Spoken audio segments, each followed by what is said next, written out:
السلام علیکم ورحمۃ اللہ وبرکاتہ۔ شروع اللہ کے نام سے جو بڑا مہربان نہایت رحم کرنے والا ہے۔ ہمارے پیارے نبی کریم حضرت محمد مصطفیٰ صلی اللہ علیہ وآلہ وسلم کا فرمان عالی شان ہے، میری جانب سے لوگوں تک پہنچاؤ خواہ ایک ہی آیت کیوں نہ ہو۔ آج ہم نے فہم آیت القرآن حاصل کرنے کے لیے سورہ مریم کی آیات 41 سے 50 کا انتخاب کیا ہے۔ سورہ مریم قرآن کریم کی سورت نمبر 19 ہے اور یہ آیات پارہ نمبر 16 میں موجود ہیں۔ ان آیات میں ہم حضرت ابراہیم علیہ السلام کے عقیدہ توحید اور آپ علیہ السلام کی عظمتوں کے بارے میں فہم حاصل کریں گے انشاءاللہ۔ آیت نمبر 41 میں اللہ تعالیٰ سید الانبیاء حضرت محمد مصطفیٰ صلی اللہ علیہ وآلہ وسلم سے کہتے ہیں، اس کتاب یعنی قرآن مجید میں حضرت ابراہیم علیہ السلام کا قصہ بیان کیجیے، بے شک وہ بڑی سچائی والے پیغمبر تھے۔ جبکہ انہوں نے اپنے باپ سے کہا، یا باتی یعنی پیارے ابا جان، آپ ان کی پوجا پاٹ کیوں کرتے ہیں جو نہ سنیں نہ دیکھیں نہ آپ کو کچھ بھی فائدہ پہنچا سکیں، یعنی کہ وہ بتوں کی طرف توجہ دلانا چاہ رہے ہیں۔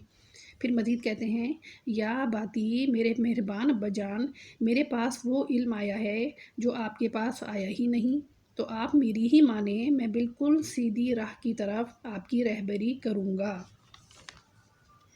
پھر مزید کہتے ہیں آیت نمبر 44 میں، یا باتی میرے پیارے ابا جان، آپ شیطان کی پرستش سے بعد آ جائیں، شیطان تو رحم و کرم والے اللہ تعالیٰ کا بڑا ہی نافرمان ہے۔ آیت نمبر 45 میں پھر مزید کہتے ہیں، یا باتی یعنی میرے پیارے ابا جان، مجھے خوف لگا ہوا ہے کہ کہیں آپ پر کوئی عذاب الہی نہ آ پڑے کہ آپ شیطان کے ساتھی بن جائیں۔ یعنی کہ حضرت ابراہیم علیہ السلام بڑے پیار محبت سے اور نرمی کے انداز میں اپنے ابا جان کو سمجھانے کی کوشش کر رہے ہیں کہ یہ بتوں کی پوجا سے باز آ جائیں۔ آیت نمبر 46 میں اس نے جواب دیا، یعنی ابراہیم علیہ السلام کے والد نے جواب دیا، اے ابراہیم، کیا تو ہمارے معبودوں سے روگردانی کر رہا ہے؟ سن، اگر تو باز نہ آیا تو میں تجھے پتھروں سے مار ڈالوں گا، جا ایک مدت دراز تک مجھ سے الگ رہے۔ یعنی ہم یہ دیکھ رہے ہیں کہ حضرت ابراہیم علیہ السلام نے کتنے عزت اور احترام اور نرمی کے انداز میں دھیمے انداز سے توحید کا واعظ سنایا، لیکن والد سے یہ سب برداشت نہیں ہوا۔ خیر بہرحال آیت نمبر 47 میں ہم بڑھتے ہیں اور پڑھتے ہیں، حضرت ابراہیم علیہ السلام فرماتے ہیں، اچھا تم پر سلام ہو، میں تو پروردگار سے تمہاری بخشش کی دعا کرتا رہوں گا، وہ مجھ پر حد درجہ مہربان ہے۔ یہ سلام وہ سلام نہیں جو ایک مسلمان دوسرے مسلمان کو کرتا ہے، بلکہ ترک مخاطبت کا اظہار ہے، یعنی بات ختم کرنے کا اظہار۔ انہوں نے اپنے والد کے لیے اس آیت میں کہا کہ میں تمہاری بخشش کی دعا کرتا رہوں گا، اس وقت کہا تھا جب ابراہیم علیہ السلام کو مشرک کی مغفرت کی دعا کرنے کی ممانعت کا علم نہیں تھا۔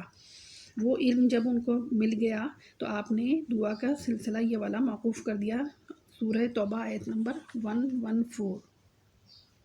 آیت نمبر 48 میں مزید کہتے ہیں، میں تو تمہیں بھی اور جن جن کو تم اللہ کے سوا پکارتے ہو انہیں بھی سب کو چھوڑ رہا ہوں، صرف اپنے پروردگار کو پکارتا رہوں گا، مجھے یقین ہے کہ میں اپنے پروردگار سے دعا مانگ کر محروم نہ رہوں گا۔ آیت نمبر 49 میں اللہ تعالیٰ کہتا ہے، جب ابراہیم علیہ السلام ان سب کو اور اللہ کے سوا ان کے سب معبودوں کو چھوڑ چکے تو ہم نے انہیں اسحاق علیہ السلام اور یعقوب علیہ السلام عطا فرمائے اور دونوں کو نبی بنایا،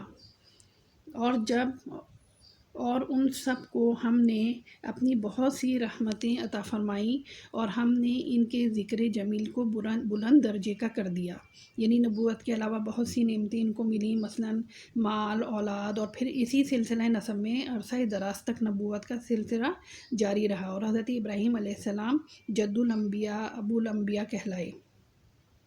دوسری یہ کہ بندوں کی زبان پر ان کا ذکر جمیل رہتا، نہ صرف مسلمان بلکہ یہودی نصرانی بھی ان کی ثنا کرتے، اور نمازوں میں بھی ابراہیم علیہ السلام اور ان کی آل پر درود و سلام بھیجا جاتا ہے اور یہ جاری رہے گا۔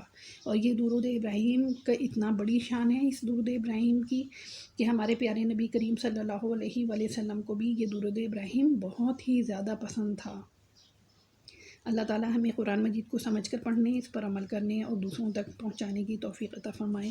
اسی مقصد کے لیے اس مقدس ویڈیو کو لائک کریں، شیئر کریں اور چینل کو سبسکرائب کریں۔ اللہ ہم سب کا حافظ و ناصر ہو، آمین ثم آمین۔